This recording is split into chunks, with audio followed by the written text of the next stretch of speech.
Morning guys, welcome back to my channel. अभी मैं उठ गया तो मैं तैयार हो गया। मैं बाहर आया तो देख कोहरा छा गया था। कोहरे की वजह से कुछ दिखाई नहीं दे रहा था तो मैंने घर पर आ गया। फिर मैं पढ़ने बैठ गया क्योंकि कल मेरे इंग्लिश का एग्जाम है, इसलिए मैंने इंपॉर्टेंट चैप्टर पढ़े। फिर मेरा पढ़ने में मन नहीं लग रहा था, इसलिए मैंने किताब बंद कर ली। फिर मैं बाहर आया तो धूप निकल चुकी थी और कोहरा हट चुका था और आसमान खुला खुला लग रहा था। फिर मैं खेत पर आ गया।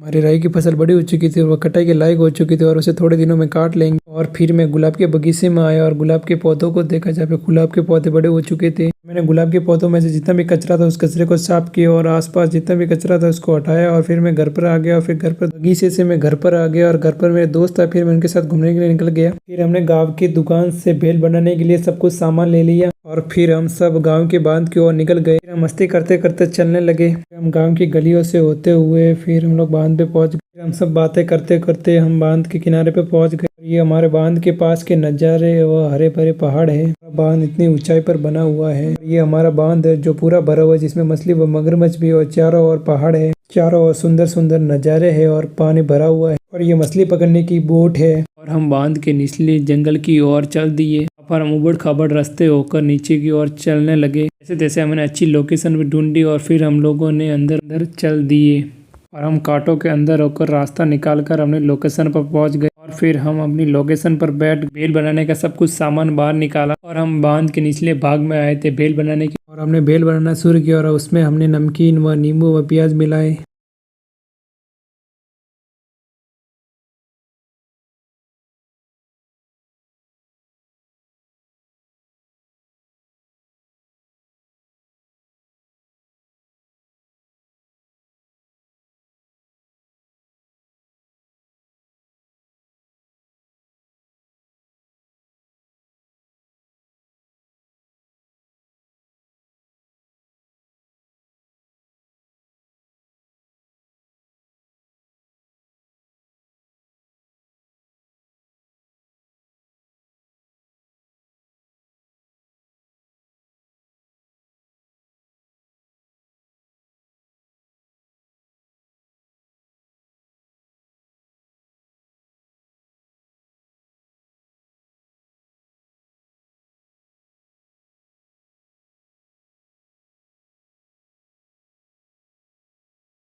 और फिर हमने अखबार के पेपर बनाए, उनमें बेल डाल के सबको बांट। फिर हम सब घर की ओर निकल गए। घर पर आ गया। Thank you guys. व्लॉग पसंद आए तो लाइक करना, कमेंट करके बताना व्लॉग कैसा लगा। चैनल को सब्सक्राइब करना मत भूलना। मिलते हैं नेक्स्ट व्लॉग में। बाय।